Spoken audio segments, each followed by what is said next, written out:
Well, hello YouTube. Not a very nice day today, Thursday, cold, windy, wet kind of day. You make a short vlog in the garage about a new piece of kit you bought. And I have to be honest, I haven't seen anything on this item on YouTube, and I have looked to see if I can find something. So I hope you enjoy it. So last winter I bought myself a KEis heated waistcoat. I went for the waistcoat. Thought I might have been better with that than the sleeves, and up to now it's been okay, but I must admit I think the sleeves might have been the wiser buy with hindsight, but never mind, this is going okay. Anyway, liked it so much I've now added to it, and I've bought the KEis short cuff gloves, which I'll have to look up the reference number for because I've forgotten it. So this is the glove, G701S, and it's the short cuff option. I ummed and ahed about whether or not to get short cuff or long cuff. Turns out these are quite long as it is, and certainly long enough. I'll compare them against me Rika winter gloves, and you'll see, just to give you an idea of size. Okay, so this is obviously the KEis heated glove, and this is the Rika, and this is Gore-Tex. So nice and warm, but you struggle with finger ends beyond a certain temperature, even with my heated grips. So the old idea of this was to get rid of the cold finger ends and the back of my hands getting cold. And having diabetes, I don't have very good circulation, so I thought it was well worth protecting my hands. These are what I tend to use on cold summer, autumn days, and these are full-blown winter. Okay, that's the first thing. So you can see the size, look. I'll put a set of shorty Rikas next to them. So just for comparison, these are my summer waterproof gloves. They're really short, but they're lovely gloves. These are Rika. Then the KEis short cuff winter gloves, G701S, and then the Gore-Tex Rika. These are all weather gloves, really. I think that's how you describe them. But it gives you a nice comparison.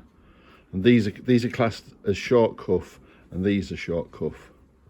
And as you can see, they're not as short as you think. I think buying the long cuff gloves would only work if you had, say, like a Rika jacket, you know, with the narrow cuff. I have an Alpine Star and a Dry Star jacket, and these cuffs fit inside, comfortably fit inside my jacket. They don't need to go over the sleeves, which is my preferred way. Keeps your hands dry, especially in heavy rain. Likewise, they will go under the cuffs of my Alpine Star jacket as well. So, like all things KEis, it comes with quite a lot of kit. You get these cards, instruction manuals, shows you how to link them up. I'm only going to have the gloves and the waistcoat. I don't want anything else. This is the user guideline that comes with it. This is the guideline for fusing, depending on how many garments you have. Now, interestingly, it's saying 7.5, but on my old jacket guideline, it says my waistcoat and my gloves is only a 5 amp fuse. But by the new managing your fuse from KEis, it's now saying 7.5. Anyway, this is the update. So I've gone 7.5, except on the monkey bike, which I've got a 5 amp fuse in. On the monkey bike, the only thing I don't have heated handlebar grips. The only auxiliary I run on it is my KEis heated gear.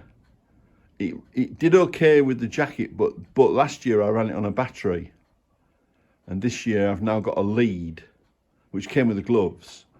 So I'm going to try a lead. So both motorcycles now are capable of running the jackets off their charging systems. Okay, like all things KEis, it comes in a very nice box. This is the box for the waistcoat, and as you can see, there's lots of spares and bits and pieces in there, particularly the fuses. You can change the fuse, you know, it depends how many items you have to wear. And it does warn you that if you get all the items on, it can put a big strain on your electrical circuits on your bike. But I think I'll be okay with what I've got. Again, the quality of the box that everything comes in is nice. And they're all the guides. They really put some thought into this. It's a 3M Thinsulate insulation material. It also has this, it's called, I think that's pronounced Hipora, breathable waterproof glove insert. So that's the waterproofing for the glove. And it describes the glove as, let's see if I can make this focus. It's breathable and water repellency. It also says water resistancy, moisture permeable, but it doesn't say they're completely waterproof. But as I will probably use them in the rain, I'm not too worried. You get lots of nice little things like these little tie bands. I use one of those under the seat on the Monkey to tidy the cabling. And then we have the gloves. I'm not going to connect them up, but these are the controls on the top, the connections for the cables. They're nice and easy to get on. Some people complain about the zips, but I was fine with that. They're well made, hard knuckles, nice quality, really nice quality. Just look at this collection of gloves I have in here. It's ridiculous, absolutely. But anyway, they all get used. And what we have here, this is my waistcoat. This is 1 year old. The controls down there, connection for the bike, and then connection goes down the left sleeve, connection goes round down the right sleeve, and the connection within the jacket is, where's it gone? There it is. Can you see?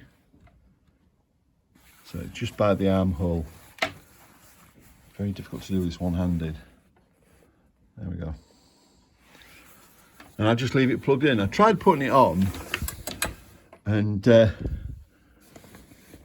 those cables back in, and it wasn't a problem. What you need, I'm being watched. Hello days. Yeah, what you need to do is I put the, get on my everything on, all my bike kit on. Then I put the KEis jacket on, and you just get hold of the lead, put your hand in the arm of your alpine style jacket, and it comes out. It's like a pair of idiot mittens. Same with the right. Put the gloves on, all tucks into the cuff on my jacket, and then crash helmet on, and we're off. And if you do it the same way every time you put the kit on, it isn't a problem. And you just have to disconnect yourself from the bike when you get off. And I'm not going to leave the gloves hung on the electrical connections, because that's going to damage them. And it'll be surprising how often they will get used, because we went up onto the Dales last Thursday, week today it was, and in the morning I could have happily put my heated grips on, heated gloves on. I had my heated grips on, and the end of my fingers were just starting to tingle a little bit, and that was down, I think the air lowest it got that day was maybe 5 or 6 degrees. So below 7 degrees, I might as well take them with me. And I'd said all day to the lads, wish I'd brought my heated jacket, so live and learn. Apart from kit replacement, I think I'm done buying kit. I've got as much kit as I'm ever going to need. I'm okay with crash helmets. I've got a fairly new Arai that I use. I had toyed with the idea of buying one of these LS2 Advent crash helmets, but if I do, I'll get that next spring. I had mooted the idea of a bike swap next year, but I'm not going to do it. I can't see the point. The bike I was looking at was the PSA Bantam, but it's too close to the CL500, and I'd rather have the 125, which is a totally different machine to the CL, and it's just a nice bike. I really enjoy owning it, and I think the two I've got will do nicely. I'm sure from time to time we all have this, the next bike, but I think at some point it's got to stop, and I think it's got to stop now. I think I'm done. Anyway, just a short vlog. What do you say, Des? Oh, we got to sit. Was a clever girl. And I'll go up and edit this up now, and you'll see it in a couple of weeks' time. Please like and subscribe. Speak to you all again. Bye for now. Bye bye.